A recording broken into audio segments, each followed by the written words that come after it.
आज जो भाग हमने पढ़ा, इन आयतों में भी पवित्र आत्मा परमेश्वर के मसीही जीवन में किए जाने वाले कार्यों के बारे में प्रेरित पौलुस हमारे सामने कुछ बातों को लिख रहे हैं। इन आयतों में पौलुस मुख्यतः उस विषय में बात कर रहे हैं या उस तात्पर्य को हमारे सामने प्रस्तुत कर रहे हैं जो पवित्र आत्मा के हमारे अंतर्गत वास करने से उत्पन्न होता है। इससे पहले हमने सीखा पवित्र आत्मा हमारे अंतर्गत, हर एक विश्वास करने वाले व्यक्ति के अंतर्गत वास करते हैं और कुछ कार्यों को करते हैं, गारंटी देने का कार्य, सामर्थ्य देने का कार्य। अब पवित्र आत्मा परमेश्वर मेरे और आपके अंतर्गत वास करते हैं और हमारे अंतर्गत कार्यरत हैं, कार्य कर रहे हैं। इससे क्या तात्पर्य उत्पन्न होता है उस और इन आयतों में 14 से 17 तक के आयतों में प्रेरित पौलुस हमारा ध्यान लेकर जा रहे हैं।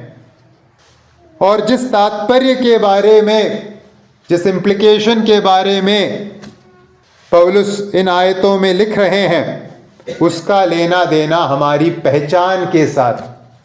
पवित्र आत्मा हमारे अंतर्गत है, पवित्र आत्मा हमारे जीवन में अलग अलग कार्य को पूरा करते हैं।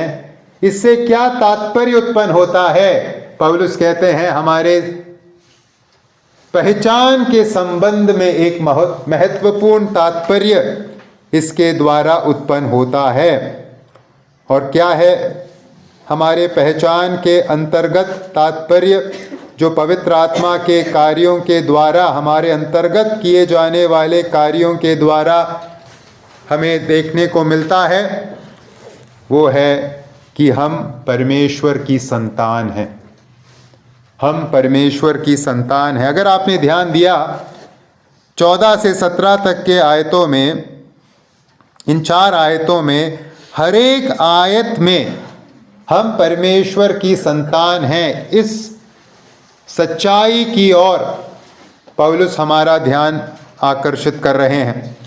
14 में लिखा है वे ही परमेश्वर के पुत्र हैं। 15 में लिखा है हे अब्बा, हे पिता कहकर पुकारते हैं। 16 में लिखा है परमेश्वर की संतान है। 17 में यदि संतान है तो वारिस भी। तो इन चारों आयतों में हम परमेश्वर की संतान है, विश्वास करने वाला व्यक्ति परमेश्वर की संतान है। इस पहचान संबंधित, हमारे पहचान संबंधित विशेषता की ओर प्रेरित पौलुस हमारा ध्यान आकर्षित कर रहे हैं। और हम परमेश्वर की संतान हैं, ये जो हमारे पहचान से संबंध रखने वाली विशेषता है, उसका लेना देना पवित्र आत्मा के हमारे अंतर्गत किए जाने वाले कार्यों से है। इस बात की समझ इन आयतों के अंतर्गत पौलुस हमें दे रहे हैं। तो भाई और बहनों, आइए हम इस बात को समझें कि पवित्र आत्मा परमेश्वर हमारे अंतर्गत वास करते हैं और हमारे जीवन में अपने कार्यों को पूरा करते हैं। ये इस बात को दर्शाता है कि हमारी पहचान क्या है। हमारी पहचान क्या है? हम परमेश्वर की संतान हैं, हम परमेश्वर के बेटा बेटी हैं। पवित्र आत्मा परमेश्वर द्वारा हमारे अंतर्गत किए जाने वाले कार्यों के द्वारा हमें यह आशीषित आश्वासन मिलता है कि हम परमेश्वर के जन हैं, हम परमेश्वर की संतान हैं, हम परमेश्वर के बेटा बेटी हैं। जब हम इस आश्वासन के बारे में सोचते हैं कि हम परमेश्वर के बेटा बेटी हैं, हम परमेश्वर की संतान हैं, ये जो आश्वासन है जो हमें प्राप्त हुआ है, वो अपने आप में निराला है। अन्य किसी के पास ये आश्वासन नहीं है। परमेश्वर का बेटा बेटी होने का आश्वासन ये एक ऐसी सोच है जो किसी ने सपने में भी नहीं सोचा होगा। ईश्वर का बेटा बेटी बन जाएंगे, ऐसी सोच किसके पास थी? डॉक्टर बन जाएंगे, इंजीनियर बन जाएंगे या धनवान बन जाएंगे, ऐसे सोच तो लोग रखते हैं, लेकिन परमेश्वर का बेटा बेटी बन जाएंगे, ऐसी सोच किसने रखी थी हम में से? ये एक ऐसी सोच है जो हमारे मनुष्य के सोच से परे है। ये एक ऐसी सोच है जो मानवता के लिए पराई सोच है। मनुष्य इस स्तर पे कभी नहीं सोचता। मनुष्य मुक्ति के बारे में सोच सकता है, मोक्ष के बारे में सोच सकता है, जन्नत के बारे में सोच सकता है, लेकिन परमेश्वर का बेटा बेटी बन जाए, ये जो आशीष है, इसके बारे में मनुष्य नहीं सोच सकता है। मनुष्य के विचारों के क्षमता या उस सीमा के बाहर की सोच है। जो पहचान, जो अधिकार, जो आशीष आज मुझे और आपको प्राप्त हुई है, वो अपने आप में अनोखा है। ऐसा अधिकार, ऐसा विशेषाधिकार और किसी के पास नहीं। इसीलिए पहला यूहन्ना 3:1 में यूहन्ना जब इस विषय का उल्लेख करते हैं कि हम परमेश्वर की संतान हैं, वो किस रीति में उसका उल्लेख करते हैं? पहला यूहन्ना 3:1, देखो पिता ने हमसे कैसा प्रेम किया है कि हम परमेश्वर की संतान कहलाए। देखो, बिहोल्ड, कितनी बड़ी पदवी है, कितनी अनोखी बात है कि हम परमेश्वर की संतान हैं। किसके पास है ये अधिकार? किसके पास है ये आशीष? ये एक ऐसा आशीष है, हमारे पहचान के संबंधित एक ऐसी विशेषता है जिसके लिए हमें आनंदित और मग्न होने की जरूरत है। हम परमेश्वर की संतान हैं। आज इस भाग में से मैं आपके सामने परमेश्वर की संतान से संबंध रखने वाले 4 विशेषताओं को प्रस्तुत करना चाहूंगा जो पवित्र आत्मा परमेश्वर के कार्यों से उत्पन्न होता है। हम परमेश्वर की संतान हैं। अब आइए हम अपने जीवन को जांचें। क्या परमेश्वर की संतान के जीवन में जो परमेश्वर का आत्मा कार्य करता है, वो मेरे और आपके जीवन में मौजूद है या नहीं? आइए हम अपने आप को जांचने का कार्य इन आयतों के अंतर्गत करें। 4 विशेषता परमेश्वर की संतान के संबंध में जिसका वास्ता पवित्र आत्मा के कार्यों से है। पहली विशेषता 14वें पद में पवित्रता। परमेश्वर की संतान से संबंध रखने वाली पहली विशेषता जो पवित्र आत्मा के कार्य के कारण होता है, वो है पवित्रता। 14वें पद को आइए हम पढ़ें फिर से। इसलिए कि जितने लोग परमेश्वर के आत्मा के चलाए चलते हैं, वे ही परमेश्वर के पुत्र हैं। हमारे दैनिक जीवन में, संसार में जो हम जीवन जीते हैं, हमारे दैनिक जीवन में पवित्र आत्मा परमेश्वर हमारी सहायता करता है पवित्रता में बने रहने के लिए।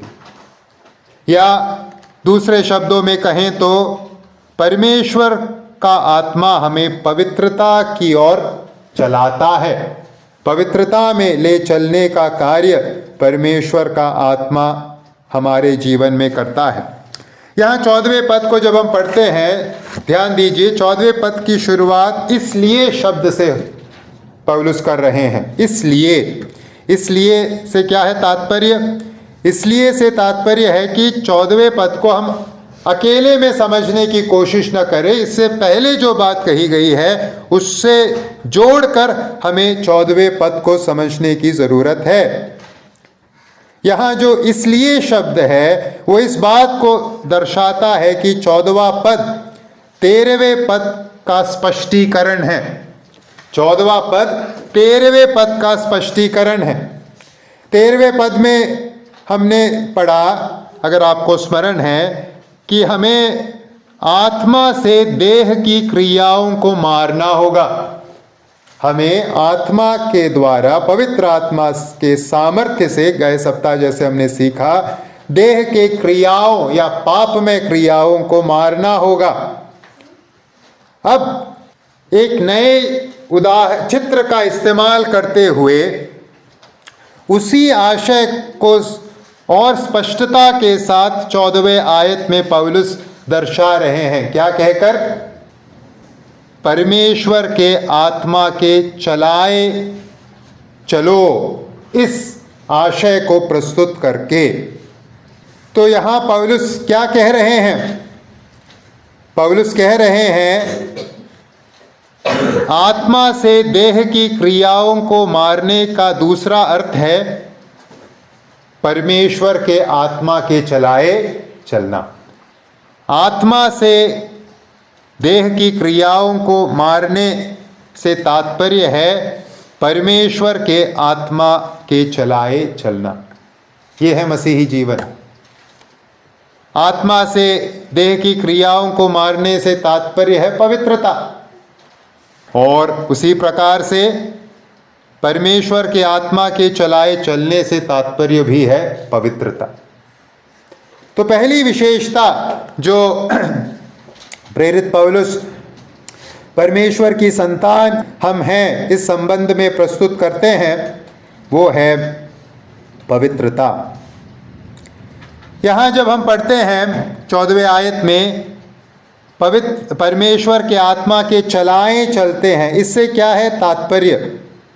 यहाँ पौलुस एक सामान्य तौर पर पवित्र आत्मा के अगुवाई के बारे में, चलाए चलने के बारे में बात नहीं कर रहे कि परमेश्वर ने हमें, पवित्र आत्मा ने हमें जीवन से संबंध रखने वाले किसी फैसले में अगुवाई की, नौकरी के संबंध में अगुवाई की या दाखिले के संबंध में अगुवाई की। यहाँ पौलुस एक सामान्य अगुवाई के बारे में बात नहीं कर रहे, सामान्य तौर पर चलाए जाने के बारे में बात नहीं कर रहे। यहाँ पौलुस विशेषकर पवित्र आत्मा द्वारा पवित्रता के मार्ग में जो चलाए जाने का कार्य किया जाता है उसके विषय में बात कर रहे हैं। यहाँ चलाए चलने से तात्पर्य है पवित्र आत्मा हमें प्रोत्साहन देता है, हमें प्रेरणा देता है, हमारे अंतर्गत हमें मजबूती देता है कि हम शरीर के पापमय क्रियाओं को नष्ट करें। पवित्र आत्मा के चलाने से तात्पर्य है पवित्र आत्मा हमें प्रेरणा देता है, हमारे अंतर्गत हमें प्रोत्साहन देता है, हमारे अंतर्गत हमें मजबूती देता है, सामर्थ्य देता है, जिसके द्वारा हम शरीर के पापमय क्रियाओं को क्या कर दें? मार दें। आत्मा, पवित्र आत्मा परमेश्वर के माध्यम से हम पापमय शरीर की योजनाओं को या रुझानों को, पापमय कर्मों को दैनिक, प्रतिक्षण, हरेक क्षण मार कर आत्मा के नेतृत्व में नियंत्रित जीवन जिए। इस विषय में 14वें आयत में प्रेरित पौलुस लिख रहे हैं। हर दिन, हर पल आत्मा के माध्यम से, पवित्र आत्मा के सामर्थ्य से, पवित्र आत्मा के अगुवाई से शरीर के पापमय कार्यों, कर्मों और रुझानों और योजनाओं को दबाते हुए, मारते हुए, अलग करते हुए पवित्र आत्मा के नियंत्रण में जीना, ये है पवित्र आत्मा के चलाए चलने से तात्पर्य। यहाँ जब हम 14वें आयत को व्याकरण की दृष्टि से देखते हैं, 14वें आयत में जो क्रिया है वो सक्रिय नहीं है, निष्क्रिय है। जो वॉइस है पैसिव है, एक्टिव नहीं है। पवित्र आत्मा के चलाए चलते हैं में चलने की जिम्मेदारी हमारी नहीं, हमारी जिम्मेदारी है निष्क्रिय होकर अपने आप को पवित्र आत्मा के हवाले सौंपने की। चलाने की जिम्मेदारी किसकी है? पवित्र आत्मा की। हमें कुछ करने के लिए कहा नहीं जा रहा, हमें अपने आप को सौंपने के लिए कहा जा रहा है। यह है 14वें पद का अर्थ। पवित्र आत्मा को निरंतर अपना जीवन सौंपते हुए हमें जीवन जीना है। ये है हमारा कर्तव्य, सौंपने का कर्तव्य। हम अपने कोशिश से देह की क्रियाओं को नहीं मार सकते, ये बात हम में से हर किसी को मालूम है। देह की क्रियाओं को हम तभी मार सकते हैं जब हम अपने आप को सौंपते जाएंगे। पवित्र आत्मा को हम अपने आप को जब सौंपेंगे कि वो हमें चलाएं, तब हम पवित्रता की दिशा में आगे बढ़ेंगे। जैसे हमने गए बार भी चर्चा की, अगर हम स्वयं अपने बलबूते पर अपने सामर्थ्य से शरीर की क्रियाओं को, पाप में क्रियाओं को मारने की कोशिश करेंगे, हमें निराशा के अलावा और कुछ हाथ नहीं लगेगी। निराशा और हताशा, ये होगा अंतिम परिणाम। लेकिन जब हम अपने आप को पवित्र आत्मा के हवाले सौंपने का कार्य, समर्पित करने का कार्य करेंगे, तब हम आत्मा के चलाए चलने वाले बनेंगे। तब हम शरीर के या देह के पाप में क्रियाओं पर जय प्राप्त करने वाले बनेंगे। तो यहाँ जो जिम्मेदारी है मसीही जीवन के अंतर्गत, वो है हम अपने आप को पवित्र आत्मा के हवाले सौंपते जाएं। कैसे हम पवित्र आत्मा के हवाले सौंपते जाएं? व्यवहारिक रूप से हमें क्या करना होगा? आज्ञा पालन। हमें पवित्र आत्मा के आज्ञाओं का पालन करना होगा। पवित्र आत्मा के उस अगुवाई को, उस ध्वनि को, उस आवाज़ को हमें सुनने की ज़रूरत है और उसका पालन करने की ज़रूरत है। अब सवाल उठता है, पवित्र आत्मा की आवाज़ हम कैसे सुने? पवित्र आत्मा हमसे किस प्रकार से बात करते हैं? आज्ञा पालन अगर हमें समर्पित करना है, पवित्र आत्मा के हवाले अपने आप को सौंपना है, तो आज्ञा सुननी है, उसका पालन करना है। आज्ञा कैसे सुने? पवित्र आत्मा की आवाज़ कैसे सुनाई देगी हमें? यहाँ हम किसी रहस्यमय मिस्टिकल अनुभव की बात नहीं कर रहे कि हमें कोई अजीब सा अनुभव मिलेगा, अजीब सी आवाज़ हमारे अंदर उत्पन्न होगी और पवित्र आत्मा उस अनोखे अंदाज में हमें मार्गदर्शन देंगे, हमसे बात करेंगे। ये इस प्रकार से नहीं होता। ये सही है कि पवित्र आत्मा हमारे अंतर्गत प्रेरणा देने का कार्य करते हैं, प्रोत्साहन देने का कार्य करते हैं, परंतु जिस माध्यम के द्वारा ये कार्य किया जाता है, आत्मा हमसे बात करते हैं, वो है परमेश्वर का वचन। परमेश्वर के वचन के द्वारा ही, या परमेश्वर का वचन वो इकलौता माध्यम है जिसके द्वारा हम पवित्र आत्मा के प्रेरणा को प्राप्त कर सकते हैं, पवित्र आत्मा के उस अगुवाई को प्राप्त कर सकते हैं। जिस अनुभव का लेना देना परमेश्वर के वचन में दिए गए सच्चाई के साथ नहीं है, वो अनुभव पवित्र आत्मा की ओर से नहीं है। इस बात को आइए हम समझें। अगर हम ऐसे एक अनुभव को प्राप्त करने वाले बन जाएं जिसके बारे में परमेश्वर के वचन में कोई उल्लेख नहीं, तो इस बात को हमें समझना होगा कि हम भ्रमित अवस्था में, वो अनुभव आत्मा की ओर से दिया गया अनुभव नहीं है, वो आत्मा, पवित्र आत्मा द्वारा दी गई प्रेरणा नहीं है, वो हमने कुछ सोच लिया है, हम कुछ भ्रमित अवस्था में जीवन जी रहे हैं। ये है उसका अर्थ। आज के मसीही संसार को जब हम देखते हैं, कई लोग पवित्र आत्मा का नाम लेकर एक भ्रमित अवस्था में जीवन जी रहे हैं। ऐसे अनुभवों को प्राप्त करने का दावा करते हैं, ऐसी आवाज़ों को, ऐसे निर्देशों को सुनने का दावा करते हैं जिसका उल्लेख परमेश्वर के वचन में कहीं भी नहीं है। आइए हम इस बात को समझें। पवित्र आत्मा किस प्रकार से हमसे बात करते हैं? केवल और केवल वचन के माध्यम से हमसे बात करते हैं।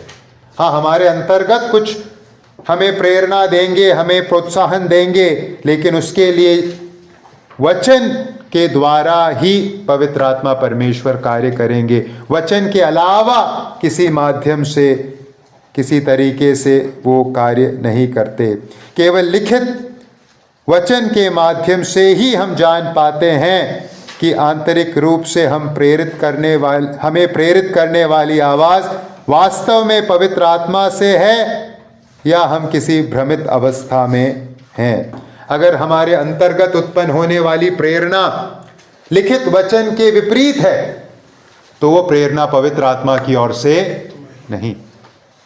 अगर हमारे अंदर से आवाज़ आए आज सभा में मत जाओ, एक भक्ति के अंदाज में अगर अंदर से आवाज़ आए आज प्रार्थना में मत जाओ, अकेले बैठ के प्रार्थना करो, घर में ही बैठकर आज हम वचन पढ़ेंगे, स्तुति आराधना करेंगे, कलीसिया आज नहीं जाएंगे, ये भक्ति का संकेत नहीं, ये भ्रमित अवस्था का संकेत है। क्योंकि वचन में लिखा है जितना अधिक हो सके संगति में बने रहो, विशेषकर जैसा तुम देखते हो कि वो दिन आने वाला है। तो हमें अपने अनुभव को परमेश्वर के वचन के अंतर्गत लाना होगा, क्योंकि पवित्र आत्मा ऐसी कोई प्रेरणा या प्रोत्साहन हमें नहीं देते जो लिखित वचन के विपरीत है। पवित्र आत्मा द्वारा दी गई प्रेरणा और परमेश्वर का वचन दोनों संग जाने वाली बातें हैं। और जब हम इस प्रकार से वचन के द्वारा पवित्र आत्मा से प्रेरित होते हैं, पवित्र आत्मा के अगुवाई को पाते हैं और उसके अधीन अपने आप को सौंपते हैं, तो स्वाभाविक रूप से हम क्या बन जाएंगे? किस अवस्था में आगे बढ़ेंगे? पवित्रता की अवस्था में आगे बढ़ेंगे। एक ऐसा जीवन जिएंगे जिसमें शरीर की, देह की क्रियाएं निरंतर मर रही है, हमसे दूर हो रही है, हमारे जीवन में पराजित हो रही है। और इस प्रकार से जीवन जीने वालों को क्या कहते हैं? 14वें पद में क्या लिखा है? जो इस प्रकार से अपने जीवन को पवित्र आत्मा के अधीन सौंप कर, पवित्र आत्मा की आवाज़ को सुनकर, जो वचन के माध्यम से आता है, अपना जीवन जीते हैं, उनको क्या बुलाया जाता है? 14वें आयत में लिखा है, इसलिए जितने लोग परमेश्वर के आत्मा के चलाए चलते हैं वो कौन है? परमेश्वर के पुत्र। भाई और बहनों, यहाँ पौलुस किसी विशेष वर्ग के विश्वासियों के बारे में बात नहीं कर रहे। इस आयत को इस प्रकार से समझा गया है कि यहाँ पौलुस जिस अनुभव की बात कर रहे हैं, पवित्र आत्मा के चलाए चलना, ये कुछ विशेष विश्वासियों के लिए है। इस प्रकार से सिखाने वाले कुछ अच्छे प्रभु के दास लोग हैं, लेकिन ये ऐसी बात नहीं है। ये नॉर्मेटिव है, मतलब एक सामान्य रूप से सभी मसीहियों के लिए दिया गया अनुभव है। पवित्र आत्मा के चलाए चलना ये किसकी जिम्मेदारी है? हर एक मसीह की जिम्मेदारी है। पवित्र आत्मा के चलाए चलना इक्वल टू मसीही जीवन, और किसी प्रकार का मसीही जीवन बाइबल में हम नहीं पाते। इसलिए जो पवित्र आत्मा के चलाए चलते हैं, परमेश्वर की आवाज़ सुनकर चलते हैं, वो कौन कहलाएंगे? कौन कहलाते हैं? कौन है वे? परमेश्वर के पुत्र। तो पवित्रता है परमेश्वर के पुत्रों की, परमेश्वर की संतानों की विशेषता, और पवित्र आत्मा है जो इस पवित्रता को हमारे जीवन में संभव बनाते हैं। तो आइए हम अपने आप से प्रश्न पूछें, हम किसके चलाए चलने वाले लोग हैं? पवित्र आत्मा के चलाए चलने वाले लोग हैं या और किसी आत्मा के चलाए चलने वाले लोग? हम किसकी सुन रहे हैं? वचन के द्वारा पवित्र आत्मा जो प्रेरणा हमें देते हैं, जो प्रोत्साहन हमें देते हैं, उसके अनुसार चलते हैं या और किसी प्रकार से चलते हैं? देखिए, अगर आपके जीवन में वचन नहीं है तो पवित्र आत्मा के द्वारा प्रेरित होने का सवाल ही उठता नहीं है, क्योंकि वचन के द्वारा ही ये प्रेरणा उत्पन्न होती है।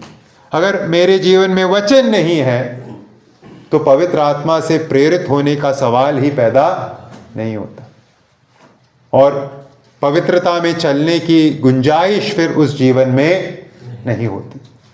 जिस जीवन में वचन नहीं, उस जीवन में पवित्रता नहीं। इन दोनों का सीधा सीधा संबंध है। वचन पवित्रता उत्पन्न करता है। जहाँ पवित्रता नहीं, वहाँ वचन की सही समझ नहीं होगी, या तो वचन ही नहीं होगा। तो आइए हम अपने जीवन को देखें, क्यों कलीसिया में प्रोत्साहन दिया जाता है, वचन पढ़िए, वचन पढ़िए। ज़रूरी है हमारे लिए, क्योंकि वरना आप पवित्रता के जीवन को जीने वाले नहीं बन सकते। केवल प्रार्थना कर लेंगे तो पवित्रता उत्पन्न नहीं होगी। क्या प्रार्थना करनी है, कैसे पता चलेगा? अगुवाई कहाँ से मिलेगी? पवित्र आत्मा प्रार्थना में हमारी अगुवाई करते इस वचन के द्वारा ही तो हमें सिखाते हैं क्या मांगना चाहिए। तो आइए हम समझें, परमेश्वर की संतान की विशेषता है कि वो पवित्रता में चलने वाले लोग हैं, पवित्र आत्मा की अगुवाई में चलने वाले लोग हैं। आइए हम अपने आप से ये प्रश्न पूछें, हम किसके चलाए चल रहे हैं? परमेश्वर के जन, परमेश्वर की संतान आत्मा के चलाए चलते हैं, ये है उनकी पहचान। दूसरी विशेषता परमेश्वर की संतान के संबंध में जो हम इन आयतों में पाते हैं वो है 15वें पद में, और वो विशेषता है स्वतंत्रता। स्वतंत्रता 15वें आयत में को आइए हम पढ़ें। क्योंकि तुमको दासत्व की आत्मा नहीं मिली कि फिर भयभीत हो, परंतु लेपालकपन की आत्मा मिली है, जिससे हम हे अब्बा, हे पिता कहकर पुकारते हैं। दूसरी जो विशेषता है जो पवित्र आत्मा परमेश्वर मेरे और आपके जीवन में, हर एक विश्वास करने वाले के जीवन में, परमेश्वर की संतान के जीवन में उत्पन्न करता है, वो है भय से, डर से स्वतंत्रता। यहाँ 15वें पद को जब हमने पढ़ा, भयभीत होने के विषय में पढ़ा, भय के बारे में पढ़ा। देखिए, जिस भय के बारे में यहाँ बात की गई है, भय से स्वतंत्रता के बारे में बात की गई है, वो भय नहीं जो परमेश्वर विश्वास करने वालों के हृदय में डालते हैं। मसीही जीवन में परमेश्वर का भय एक बहुत ही महत्वपूर्ण पहलू है। हमें मालूम है नई वाचा के अंतर्गत परमेश्वर ने जो आशीष हमें दिया है, उन आशीषों में से एक आशीष है परमेश्वर का भय। यिर्मयाह की पुस्तक अध्याय नंबर 32 के 40 में लिखा है, नई वाचा के संबंध में, यिर्मयाह 32 का 40, मैं उनसे यह वाचा बांधूंगा कि मैं कभी उनका संग छोड़कर उनका भला करना न छोड़ूंगा, और अपना भय मैं उनके मन में ऐसा उपजाऊंगा कि वे कभी मुझसे अलग होना न चाहेंगे। तो नई वाचा के अंतर्गत, जिसके अंतर्गत मैं और आप रहते हैं, परमेश्वर ने आशीषों को जो हमें दिया है, उनमें से एक महत्वपूर्ण आशीष है परमेश्वर ने अपना भय हमारे अंतर्गत डाला है। लेकिन जिस भय से स्वतंत्रता के बारे में यहाँ बात की गई है, वो परमेश्वर का भय नहीं। परमेश्वर का भय तो वो भय है जो एक संतान अपने पिता की तरफ दर्शाता है, सम्मानजनक भय, प्रेम से प्रेरित होकर जो भय बच्चे अपने पिता की और माता पिता की ओर दर्शाते हैं, वो भय परमेश्वर ने अपनी तरफ हमारे हृदयों में डाला है। लेकिन यहाँ जिस भय से स्वतंत्रता के बारे में बात की गई है, वो भय है अदन की वाटिका में हम जिस भय को पहली बार पाते हैं। पाप के संबंध में परमेश्वर की उपस्थिति के विषय में सोचकर जो भय आदम और हव्वा के हृदय में उत्पन्न हुआ, उस भय के बारे में यहाँ बात की गई है।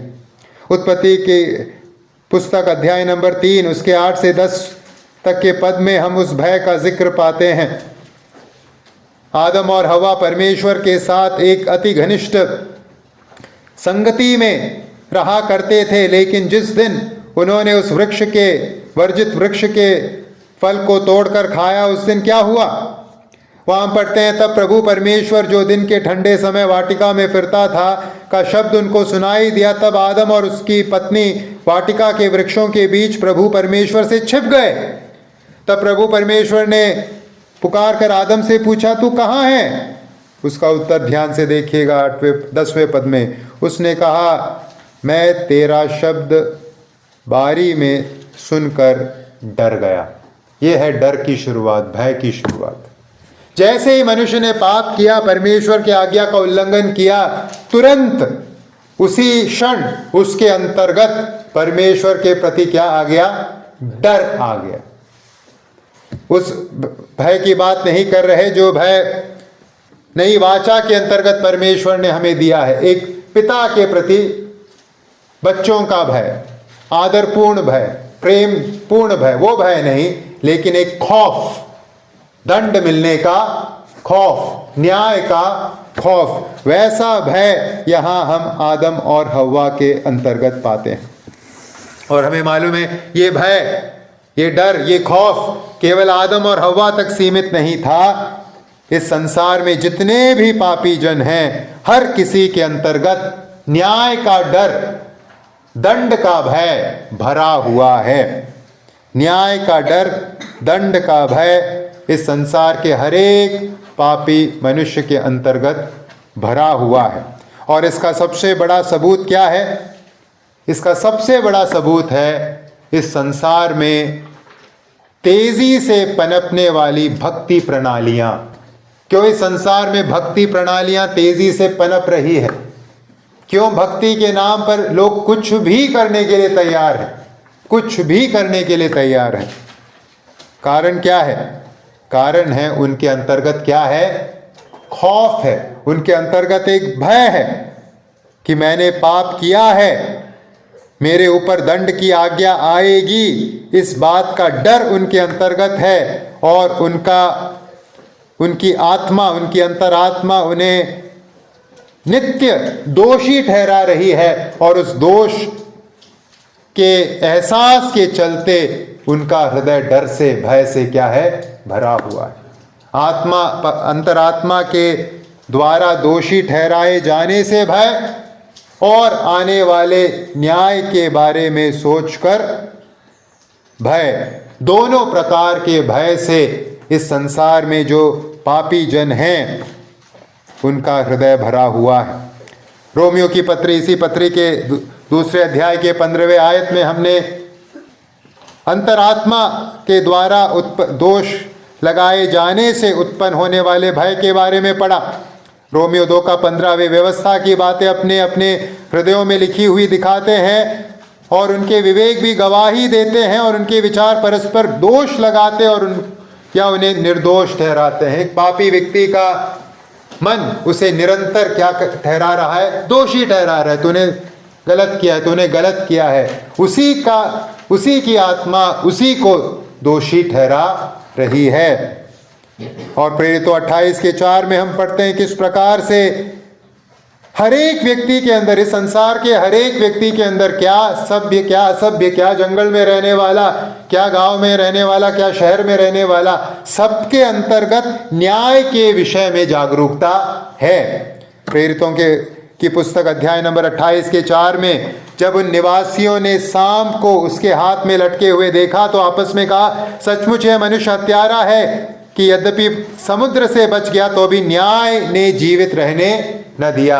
यहाँ किन लोगों की बात की गई है? एक टापू में रहने वाले, सभ्यता से दूर रहने वाले लोगों की बात की गई है। पौलुस और उसका दल जब वो रोम की ओर जा रहा था, जहाज दुर्घटनाग्रस्त हो गया और उस टापू में पहुंचे। वहां की घटना यहाँ लिखी है। वहां रहने वाले, सभ्यता से दूर रहने वाले लोगों के अंतर्गत भी न्याय की भावना पाई जाती है। न्याय की भावना हर एक व्यक्ति के अंतर्गत पाई जाती है, हर एक पापी व्यक्ति के अंतर्गत पाई जाती है। तो हमारे हर एक पापी के अंतर्गत खौफ है। अंतरात्मा द्वारा लगाए जाने वाले दोष के चलते खौफ, आने वाले न्याय के प्रति सोचते हुए खौफ। इस खौफ में, इस डर में मानव जाति अपने जीवन को जी रही है। लेकिन क्या होता है जिस वक्त हम अपने विश्वास को प्रभु यीशु मसीह के द्वारा कलवरी के क्रूस पर किए गए बलिदान पर रखते हैं, हमें पापों से मुक्ति मिलती है। और उसी वक्त पवित्र आत्मा परमेश्वर हमारे हृदयों में से उस खौफ को, उस डर को हटाकर परमेश्वर के साथ संबंध के संदर्भ में एक स्वतंत्रता लेकर आते हैं। डर को मुक्त करके, हमें उस डर से स्वतंत्र करके परमेश्वर के सम्मुख आने का ढाढ़स हमें देते हैं, प्रेरणा हमें देते हैं, प्रोत्साहन हमें देते हैं। आज जब हम अपने अंतर्गत देखते हैं जो अंतरात्मा हमें दोषी ठहराती थी वो जा चुकी है। जो डर, न्याय का डर हमारे अंतर्गत रहता था, आज वो पुराने दिनों की बातें बन गई हैं, क्योंकि आज मसीह यीशु में हम स्वतंत्र हो गए हैं। अंतरात्मा के उस दोष से स्वतंत्र, डर के उस माहौल से स्वतंत्र, आज हमारे पास स्वतंत्रता है पवित्र आत्मा के कार्य के चलते, कि हम परमेश्वर के पास, जिनसे आदम और हवा छिपने की कोशिश कर रहे थे, जिनके न्याय से मैं और आप डरे हुए थे, आज उसी परमेश्वर के पास अब्बा पिता बुलाकर जाने की स्वतंत्रता मुझे और आपको दे दी गई है। कितना बड़ा बदलाव है ये। जहां जाने का खौफ था, जिसके पास जाने का डर था, आज अब्बा पिता बुलाकर उसी के पास जाने की स्वतंत्रता मुझे और आपको मिल चुकी है। और ये है पवित्र आत्मा का कार्य जो उन्होंने परमेश्वर की संतान के हृदय में किया है, हर एक संतान के हृदय में किया है। क्या इस बदलाव को, इस स्वतंत्रता को आपने महसूस किया है अपने हृदय के अंतर्गत, या ये केवल सुनने वाली बातें हैं, या ये आपके अनुभव की बातें भी हैं जो आप आज सुन रहे हो? पुराना जमाना बीत गया जब हम पाप के दासत्व में थे और परमेश्वर के न्याय के विषय में डर में थे। आज हम नए जमाने में हैं, नई सृष्टि बन चुके हैं हम, और आज हमारे पास ढाढ़स है कि हम पिता के पास, परमेश्वर के पास उन्हें पिता जानकर जाएं। एक बड़ा बदलाव मेरे और आपके जीवन में परमेश्वर की आत्मा ने लाने का कार्य किया है। यहाँ जो अब्बा शब्द है वो अरामी भाषा का शब्द है। अब्बा जो शब्द है अरामी भाषा का शब्द है। अब्बा मतलब पिता, जैसे हमें मालूम है। किसी ने इस प्रकार से टिप्पणी की है, अब्बा जो है वो एक यहूदी परिवार के अंतर्गत सामान्य रूप से इस्तेमाल एक शब्द था, पारिवारिक शब्द था। लेकिन एक यहूदी परमेश्वर को इस नाम से बुलाए, ये एक नामुमकिन सी बात थी। अब्बा कहकर एक यहूदी परमेश्वर को बुलाए, ये अपने आप में एक नामुमकिन सी बात थी।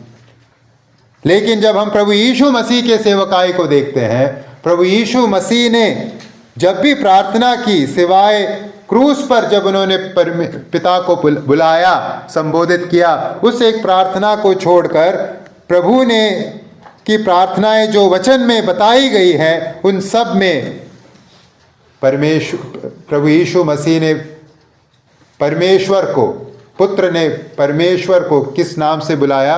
पिता कह के संबोधित किया। और हमें भी वही उसी प्रकार से अब्बा पिता कहकर बुलाकर प्रार्थना करने के लिए हमें भी सिखाया। सोचिए भाई और बहनों, हमारा विशेषाधिकार, जो विशेषाधिकार यीशु मसीह ने इस्तेमाल में लाने का काम किया, त्रिएक परमेश्वरत्व के अंतर्गत पहले पहचान को पिता बुलाया, वही अब्बा पिता बुलाने का विशेषाधिकार मेरे और आपके पास भी है। हमारे पास अब डर और खौफ नहीं, अब्बा पिता बुलाकर परमेश्वर के सानिध्य में जाने का अधिकार है, स्वतंत्रता है। ये है बदलाव जो प्रभु के बेटा बेटी के रूप में हमारे जीवन में हमें प्राप्त हुआ है। कितनी बड़ी स्वतंत्रता है। इस संसार को बनाने वाले सृष्टिकर्ता के सम्मुख हम अब्बा पिता कहकर जाएं, इससे बढ़कर हम अपने लिए कौन से विशेषाधिकार को, किस प्रिविलेज को, किस आशीष को मांग सकते हैं? आपको आज किस बात की चिंता है? किस बात को लेकर आप चिंतित हो? आपके पास अपने उस चिंता को लेकर परमेश्वर को पिता बुलाकर जाने की छूट है, स्वतंत्रता है।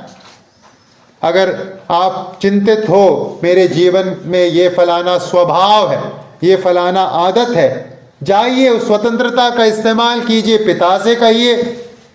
आपको अपने भविष्य के बारे में चिंता है, जाइए स्वतंत्रता का इस्तेमाल कीजिए, अपने पिता से कहिए।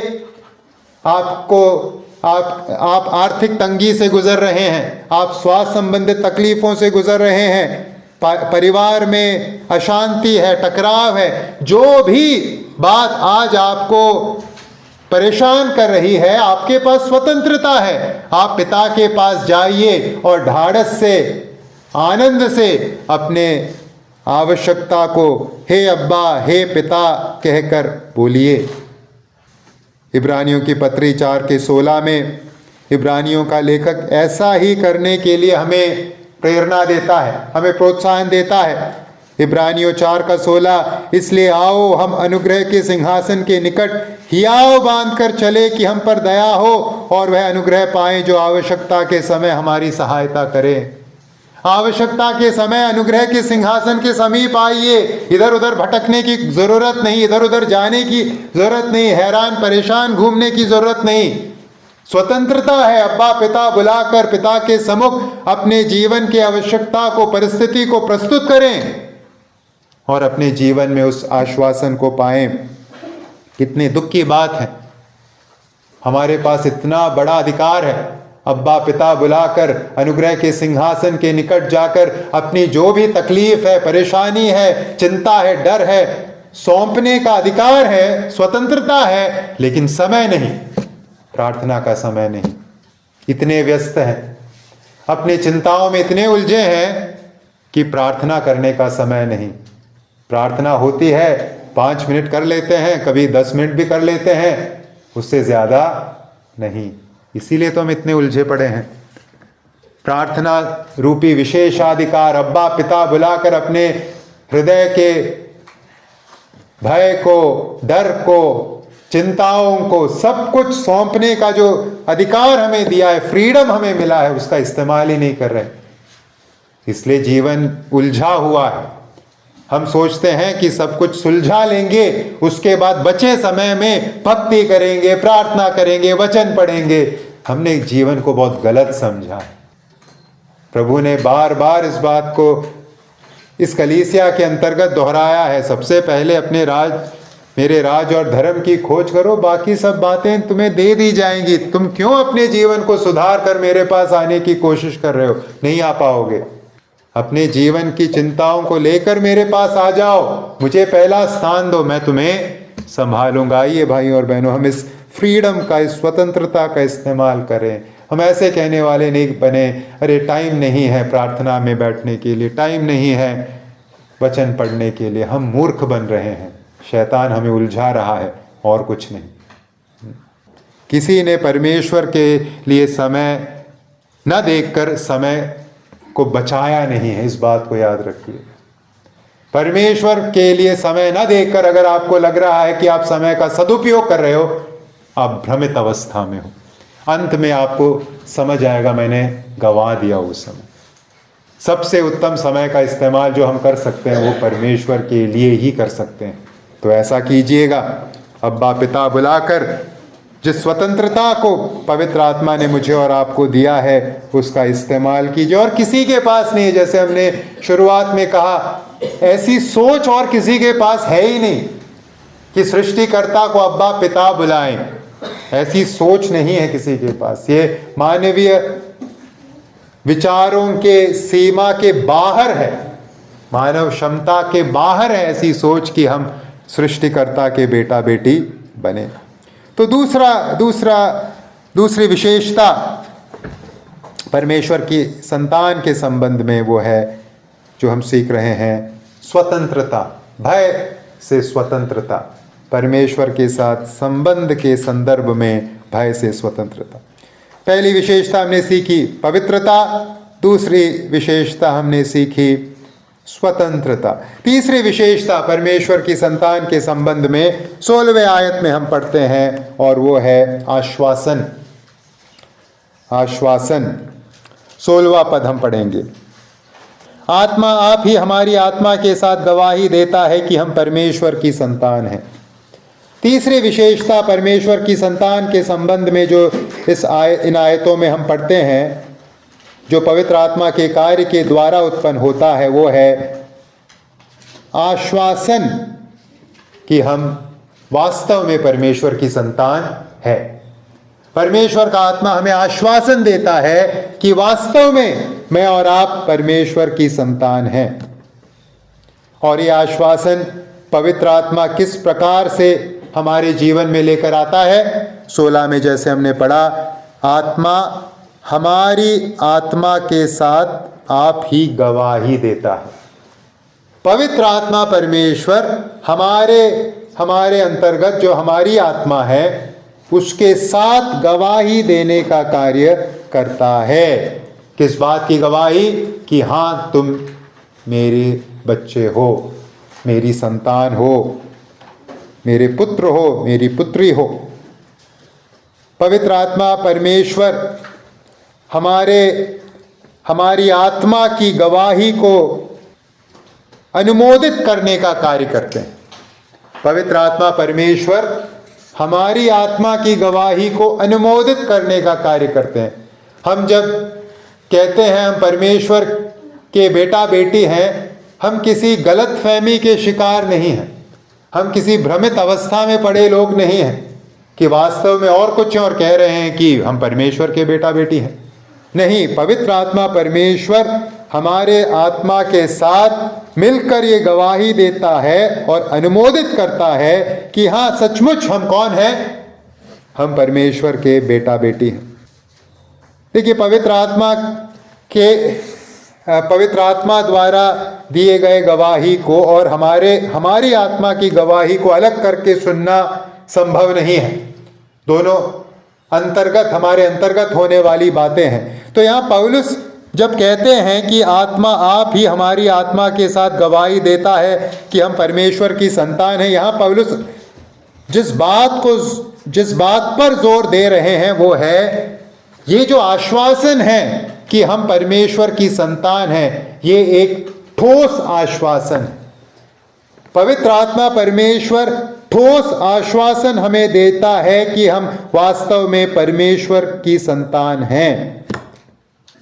अब सवाल है कि ये आश्वासन किस प्रकार से पवित्र आत्मा हमारे अंतर्गत लेकर आते हैं, किस माध्यम से? फिर से जैसे हमने पहले कहा, पवित्र आत्मा के बात सुनने के संबंध में कि ये कोई रहस्यमय मिस्टिकल कोई अजीबो गरीब अनुभव से होकर गुजरने की बात नहीं है।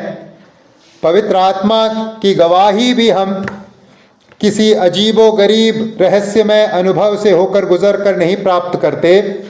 फिर पवित्र आत्मा की गवाही कि हम परमेश्वर की संतान हैं कैसे प्राप्त करते हैं? हम इसे कैसे देखते हैं, समझते हैं? जब पवित्र आत्मा हमारे अंतर्गत कार्यों को करते हैं, जैसे कि जब वो हमें सांत्वना देते हैं, प्रार्थना के लिए प्रेरित करते हैं, वचन पढ़ने के लिए प्रेरित करते हैं, पाप से दूर रहने के लिए एक हृदय देते हैं, प्रेम के कार्यों को करने के लिए प्रोत्साहन देते हैं, लोगों के सामने परमेश्वर की गवाही प्रस्तुत करने के लिए ढाढ़स देते हैं। जब ऐसे कार्य हम हमारे भीतर होता हुआ देखते हैं, हम क्या समझ सकते हैं कि हम कौन हैं? परमेश्वर की संतान। पहले हमारे अंदर की अवस्था इस प्रकार की नहीं थी। पहले पाप से दूर जाने की मंशा नहीं थी, पहले भलाई के कार्यों को करने की मंशा नहीं थी, पहले आत्मिक कार्यों में कोई दिलचस्पी नहीं थी। वो समय को फिजूल बर्बाद करने के जैसे कार्य हैं, ऐसी सोच थी हमारी। लेकिन अब एक परिवर्तन आ गया है। ये किसका कार्य है? कौन गवाही दे रहा है? कौन हमारे अंतर्गत ये बदलाव लेकर आ रहा है? मन की नई प्रवृत्ति, हृदय में नई अवस्था, नया झुकाव, नवीनता, इसके द्वारा पवित्र आत्मा परमेश्वर गवाही देने का कार्य करते हैं कि तुम अब कौन हो? परमेश्वर की संतान। इसलिए जब हम अपने जीवन को देखते हैं, अपने हृदय की अवस्था को देखते हैं, वर्तमान अवस्था और पहले की अवस्था, यह सच्चाई कि हाँ, हम परमेश्वर की संतान हैं, इसके विषय में किसी प्रकार का डाउट किसी के अंतर्गत नहीं रहता। नई प्रवृत्ति को, नए झुकाव को, नए रुझान को पवित्र आत्मा परमेश्वर हमारे अंतर्गत लाता है और इसके द्वारा गवाही देता है कि हम परमेश्वर की संतान हैं। लेकिन इसके अलावा और एक माध्यम है जिसके द्वारा पवित्र आत्मा परमेश्वर गवाही देता है कि हम वास्तव में परमेश्वर की संतान हैं।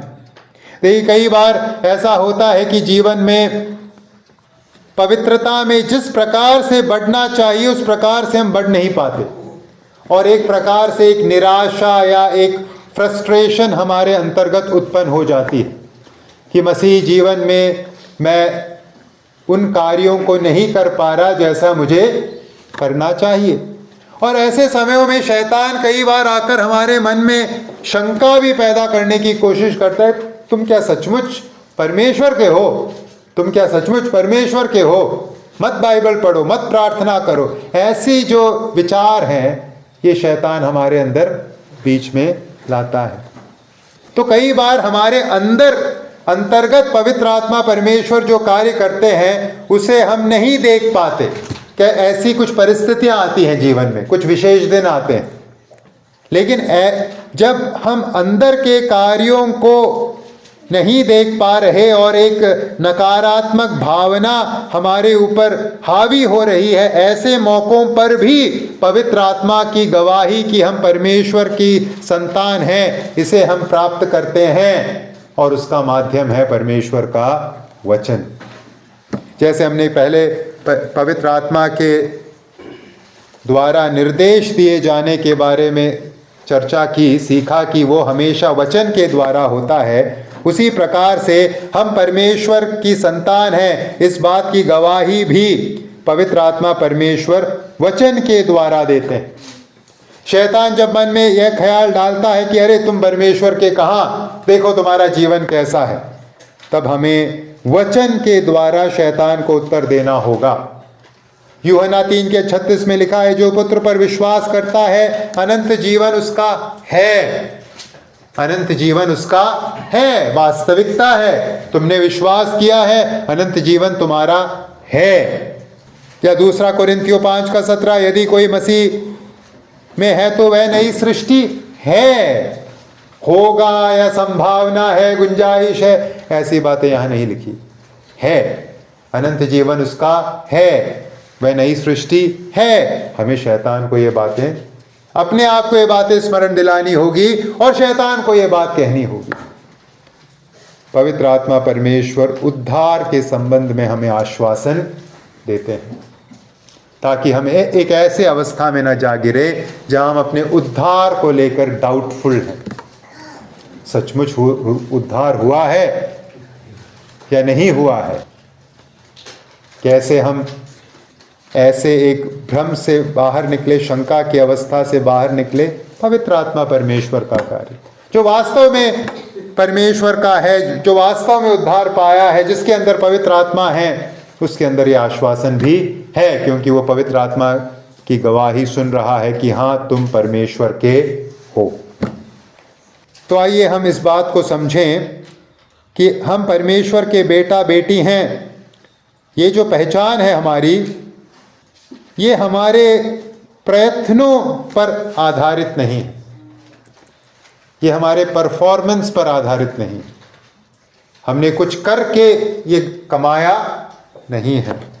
हम परमेश्वर के बेटा बेटी हैं, संतान हैं। ये परमेश्वर द्वारा अपने अनुग्रह में किया गया कार्य है, और उस अनुग्रहकारी परमेश्वर के कार्य के बारे में गवाही पवित्र आत्मा परमेश्वर वचन के माध्यम से और आंतरिक प्रेरणा के माध्यम से हमें देता है।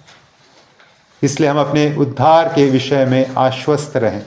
अगर हमने सचमुच यीशु मसीह पर विश्वास किया है और हमने अपने अंतर्गत, अपने हृदय की अवस्था में वो बदलाव देखा है, रुझान में पहले और अभी के अपेक्षा बदलाव, तो हम वचन के गवाही के अनुसार वास्तव में कौन है?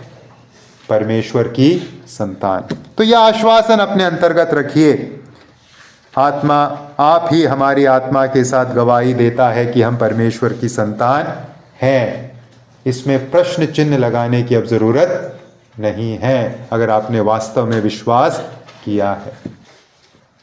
चौथी और अंतिम बात, अंतिम विशेषता, परमेश्वर की संतान के संबंध में हमने विशेषता नंबर 1 देखी पवित्रता, दूसरी विशेषता देखी स्वतंत्रता, भय से स्वतंत्रता, तीसरी विशेषता देखी आश्वासन, दृढ़ आश्वासन, ठोस आश्वासन, चौथी विशेषता है आशा। आशा पद 17। और यदि संतान है तो वारिस भी, वरन परमेश्वर के वारिस और मसीह के संगी वारिस हैं, कि जब हम उसके साथ दुख उठाएं तो उसके साथ महिमा भी पाएं। चौथी और अंतिम विशेषता इन आयतों में जो परमेश्वर की संतान के रूप में देखने को मिलती है पवित्र आत्मा के कार्य के अंतर्गत, वो है भविष्य के प्रति आशा। हम कौन हैं? वारिस। किसके वारिस? परमेश्वर के वारिस 17वें पद में, और मसीह के संगी वारिस। परमेश्वर के वारिस होने की आशा और मसीह यीशु के संगी वारिस होने की आशा मुझे और आपको पवित्र आत्मा के द्वारा परमेश्वर ने दिया है। पवित्र आत्मा के द्वारा परमेश्वर ने दिया है।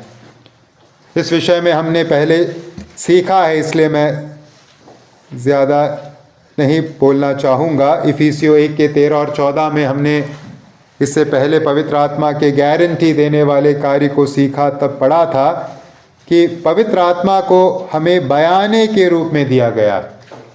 पवित्र आत्मा मेरे और आपके अंतर्गत हैं, ये इस बात का की प्रतिज्ञा है या प्रतिज्ञा का सूचक है कि छुटकारे के लिए हमारी मीरास सुरक्षित है। इफिसियों 1 का 13 और 14, और उसी में तुम पर भी जब तुमने सत्य का वचन सुना जो तुम्हारे उद्धार का सुसमाचार है, और जिस पर तुमने विश्वास किया, प्रतिज्ञा किए हुए पवित्र आत्मा की छाप लगी, वह उसके मोल लिए हुओं के छुटकारे के लिए हमारी मीरास का बयाना है कि उसकी महिमा की स्तुति हो। मीरास का बयाना है। पवित्र आत्मा हमारे अंतर्गत हैं। ये किस बात की गारंटी है? कि हम वारिस हैं, परमेश्वर के वारिस, मसीह के संगी वारिस। हम अपनी विरासत वास्तव में एक दिन पाएंगे। ये है गारंटी, ये है हमारी आशा। पवित्र आत्मा परमेश्वर जो हमारे अंतर्गत वास करते हैं, केवल हम परमेश्वर की संतान हैं इस बात का आश्वासन मात्र हमें नहीं देते, इस आश्वासन के साथ साथ यह भी देते हैं कि हम परमेश्वर के वारिस हैं और हम एक दिन अपनी विरासत पाएंगे। और ध्यान दीजिएगा, हमारी विरासत ये संसार नहीं, ये संसार का धन दौलत, संसार का चकाचौंध, ये हमारी विरासत नहीं। हमारी विरासत प्रभु तैयार कर रहे हैं। नए आकाश नई पृथ्वी में हम उस विरासत को पाएंगे और अपने प्रभु के साथ सदा सर्वदा वास करेंगे। परंतु उस विरासत की ओर जो यात्रा है, उस यात्रा में हमें एक नदी से होकर गुजरना होगा। कौन सी नदी है? 17 के अंत में, कि जब हम उसके साथ दुख उठाएं तो उसके साथ महिमा भी पाएं। मसीह के लिए दुख उठाने की वास्तविकता यहाँ प्रेरित पौलुस प्रस्तुत कर रहे हैं। हाँ, हमारी आशा है कि हम अपने मिरास को पाएंगे, अपने विरासत को पाएंगे, लेकिन उस विरासत की ओर जो हमारी यात्रा है उसके अंतर्गत हमें दुख उठाना होगा। मसीह के लिए दुख उठाना होगा। दुख उठाए जाने के विषय में पहले भी इसी पत्री के अंतर्गत 5वें अध्याय में पौलुस ने चर्चा की है कि हम क्लेशों में भी घमंड करें। क्लेश, विश्वास के चलते आने वाले क्लेश को हमें उठाना होगा, क्योंकि मसीही जीवन में हमें दिया गया है। जिस प्रकार से हमारे प्रभु यीशु मसीह ने महिमा में प्रवेश किया दुखों से होकर गुजरकर, हमें भी महिमा में प्रवेश करना होगा दुखों से होकर गुजरकर। ध्यान दीजिएगा, यहाँ जिस दुख के बारे में, जिस क्लेश के बारे में, दुख उठाए जाने के बारे में पौलुस बात कर रहे हैं, वो स्वयं के किए गए पाप के कारण आने वाले दुख नहीं है। हमने झूठ बोला और हमें उसके कारण दुख उठाने को मिला, वो दुख नहीं है। यहाँ पहला पत्रस 2 के 20 में उस प्रकार के दुख के बारे में बात की गई है, क्योंकि यदि तुमने अपराध करके घूसे खाए और धीरज धरा तो इसमें क्या बड़ाई की बात है। तुमने स्वयं पाप किया और उसका अंजाम, तुमने चोरी की और तुम जेल गए, वो मसीह के कारण उठाया जाने वाला दुख नहीं है। फिर ये दुख इस संसार में आम तौर पर आने वाला दुख भी नहीं है। इस संसार के जीवन में आम तौर पर पाप के कारण एक दुख है, रोग है, पीड़ा है, समस्याएं हैं। वो दुख भी नहीं है जिस दुख के विषय में यहाँ बात की जा रही है। वो दुख तो सभी के जीवन में है।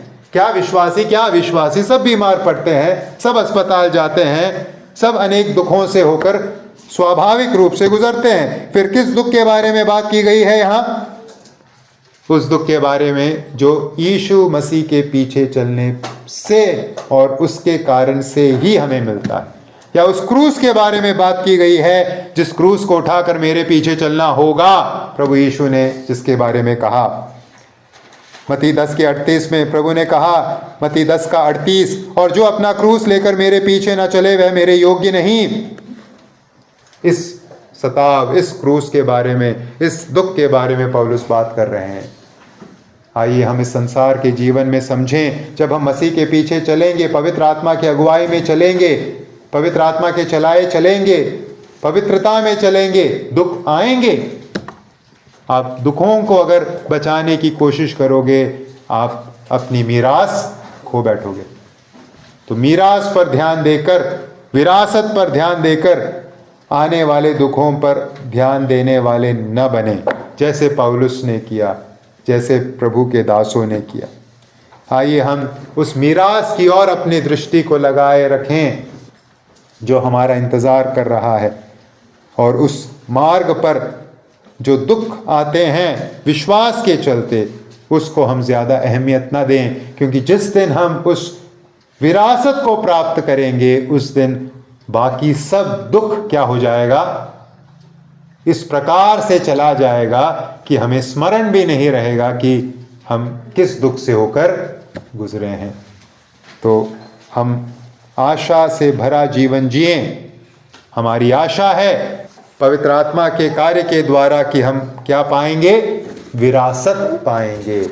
और कैसी है हमारी विरासत? वचन में लिखा है, आंखों ने नहीं देखा, कानों ने नहीं सुना, और ऐसी बातें किसी के चित्त में भी नहीं उतरी। वैसी एक विरासत परमेश्वर मेरे लिए, आपके लिए तैयार कर रहे हैं। तो इस संसार पर मन न लगाइएगा, ये संसार हमारी विरासत नहीं। अद्भुत है हमारी विरासत, उसकी और दृष्टि लगाकर अपने जीवन को जीने वाले बने। तो आज हमने देखा परमेश्वर की संतान के संबंध में 4 विशेषताएं। आइए हम अपने जीवन को परखें, हम कहाँ खड़े हैं, पवित्रता में कहाँ हैं हम? क्या पवित्र आत्मा के चलाए चल रहे हैं या और किसी के चलाए चल रहे हैं? दूसरी बात हमने सीखी, स्वतंत्रता। क्या हम प्रभु के साथ संबंध में पिता बुलाकर नज़दीक जाने की स्वतंत्रता में जीवन जी रहे हैं, या ये केवल बुद्धि में रखने वाली बात मात्र है मेरे लिए, आपके लिए, इस्तेमाल में नहीं ला रहे? तीसरी बात हमने आश्वासन के बारे में सीखी। क्या आश्वासन है? उद्धार का आश्वासन कि सचमुच परमेश्वर के हैं हम, क्या यह आश्वासन हमारे अंतर्गत है? चौथी बात, आशा। क्या है हमारी आशा? एक महिमामय मीरास जो हमारा इंतजार कर रही है। लेकिन मार्ग में दुख है, कठिनाई है, मुसीबत है। ढाढ़स बनाए रखिए, क्योंकि एक अति महिमामय अंत हमारा इंतजार कर रहा है। प्रभु मेरी और आपकी सहायता करे।